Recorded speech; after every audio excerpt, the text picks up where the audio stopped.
Okay, so in this video, I'm going to introduce sigma notation, which will give us a way to express sums in a condensed form. We're going to start with an example where here you can see that we are trying to write the sum of the first 50 squared numbers. And we're going to use sigma notation to do this. So sigma notation, I'm going to use this symbol, which is a capital S, Greek letter S, for sigma. And it's very crooked. Let me try again. Okay, so that is sigma. Sigma means to add. We are going to use an index at the bottom of this notation. I'm going to call it I. This doesn't matter. You can use any letter to represent the index. And this index is going to tell us where we start our sum and where we end our sum. So I'm going to let I start at 1 since our sum here starts at 1. And I'm going to end it at 50. So you can see that I'm putting the 50 at the very top of that sigma notation. And next to the sigma symbol, inside of it, I'm going to put the formula that we're going to use to write out this sum. And that is that every integer from 1 to 50 is getting squared. So I'm writing a formula here of I squared. So this is called the index. The index can start wherever you want it to start, but it always increases by 1.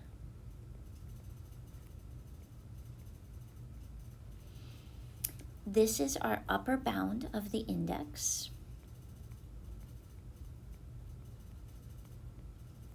And that's where we end the index. And this is the formula that we use to create each term that we're adding.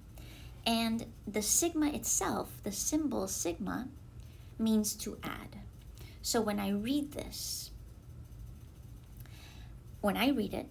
I think, okay, we're starting when I is 1. When I is 1, I plug in 1 into this expression, and 1 gets squared. So I write down my 1 squared. Sigma tells me that I'm going to add. Then I increase, so this is when I is 1. I usually don't write that down. I'm just writing it here for instructional purposes. Now I increase I by 1 so that I becomes 2. When I is 2, I plug it into our formula and we get 2 squared. So this is when I equals 2. I increase I by 1, so when I is 3, I plug it into our formula and I get 3 squared, and each time I'm adding these terms because that's what the sigma is telling me to do. And I keep doing this until I get to the upper bound of my index, which is 50. I write down the 50 squared from my formula, and that's the sum that we just wrote down in a condensed way using sigma notation. Okay, so let's try some more examples just to get some practice on our sigma notation and what it means. So let's suppose we have, for instance, our second example where we will write out the sum here, sigma. Our index now will start at 3, and I'm denoting the index by a k. It's going to go to 5, and the formula next to sigma is 2k. All right, so if we want to write out this sum, we start when k is 3. When k is 3, I plug in the 3 into my formula, and I get 2 times 3. And sigma now tells me that I need to add, and I'm going to increase the value of k by 1. So now k is 4. When k is 4, I use the formula to write down an expression where we're going to have 2 times 4. So this is going to be 2 times 4. And now I increase k by 1. And notice now k is going to be 5, which is the same as my upper bound of my index. So this will be the last term that I add here. So we're going to do 2 in the formula. 2, k is 5. That's going to be a 5. And we're done. Now, of course, we can go ahead and multiply and add these numbers. So we get 6 plus 8 plus 10, which is equal to 24. And so the value of this expression is 24. Okay, let's continue practicing a little bit more. And then in the next video, we'll look at some properties of sigma notation that are important and useful to us, and then some special sums. So now let's suppose we have our third example where we want to write out the expression k equals 1 to 8, and the formula is k plus 2. All right, so when k is 1, that's where the index starts. So I'm going to plug in 1 into the formula, and my formula tells me that I add 2 to k. So that's going to be 1 plus 2, so the first term is 3. That's when k is 1. Now sigma tells me add. When I increase k by 1, so k is 2, we put it into our formula, and 2 plus 2 is 4. And I increase k by 1 when k is 3, put it into the formula, 3 plus 2 is 5. Increase k by 1, so this is when k is 3. When k is 4, we get 6. When k is 5, we get 7. When k is 6, we get 8. When k is 7, we get 9. And when k is 8, we get 10.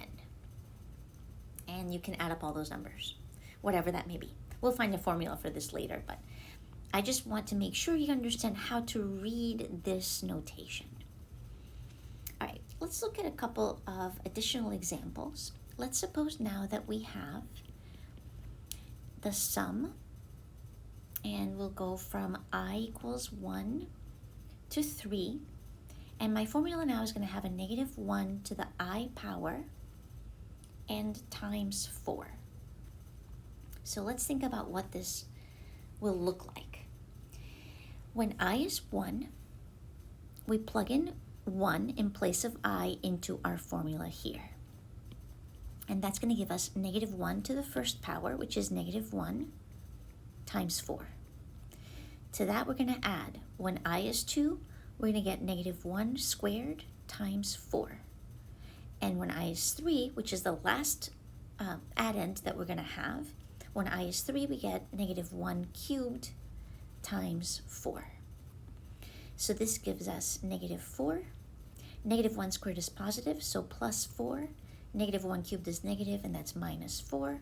And so in total, this is just negative 4.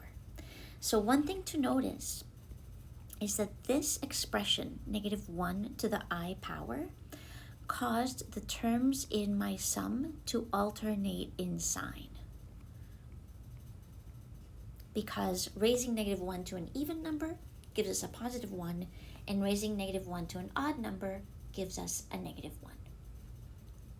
Okay, let's see now if we can think about having a sum and condensing it using sigma notation. So this time, let's start with the following example.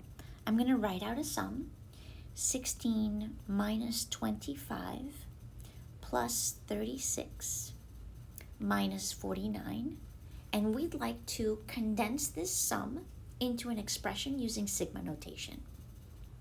So what we look for here is, are there any patterns in the numbers that you recognize? And I can see here that the numbers that I see are square numbers. So, and everything's being added. So I know we're going to have sigma, and I'll use k. Some numbers are getting, the numbers are getting squared. So I know that I have a k squared in this summation. Now, we can see that the first term is 4 squared. So I could say, let's start with k equal to 4. And 25 is 5 squared, 36 is 6 squared, 49 is 7 squared. So we could end the top with a k equal to 7. There's only one thing missing now, which is that we have an alternating signs. So I know I'd like to have a negative 1 to a power, but I need to figure out what the power will be, because, let me just put k squared here. The first term is positive and the second term is negative. So I want the first term to be positive. I'd like it to be an even power. This works out okay, because if I just put a k here, since I'm starting with k equal to an even number, negative 1 to the fourth is positive 1. So this will give me a positive 1 times 4 squared, When k increases to 5, since the index always increases by 1, we'll get negative 1 to the 5th is negative 1 times 5 squared. So this is going to work. Now, it is not the only way to express this sum, but this is one way. Try and see if you can find a different way that will give us the same terms added together. I'm going to do one more example, and then we'll discuss some properties. So my next example, again, we're going to have a written out sum that we want to condense using sigma notation. This will be really helpful and useful when we try to condense some of those Riemann sums that we were coming up with in previous videos. So let's suppose we have 2 plus 7 plus 12 plus 17 plus 22. And I'd like to find a way to condense this using sigma notation.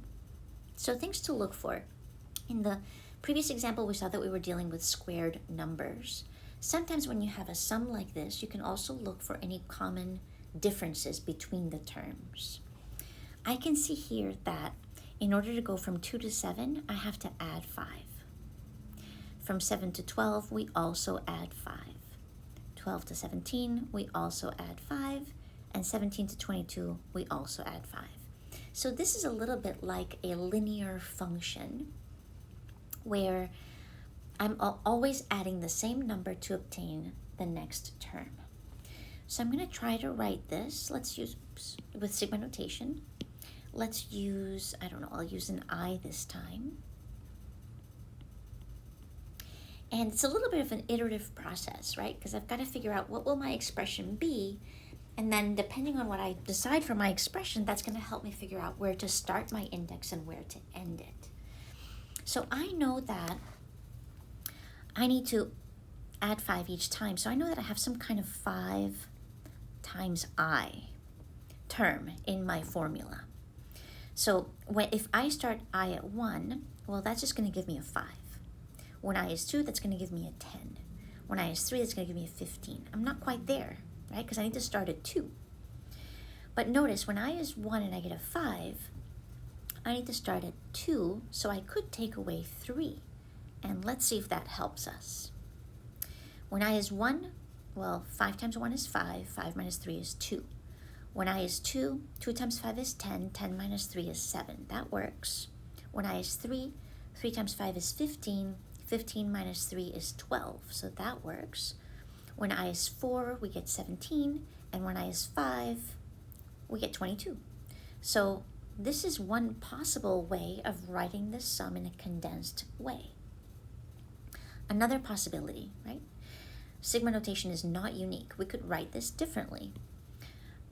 We could, for example, decide to start, I'm going to need a 5 times something no matter what.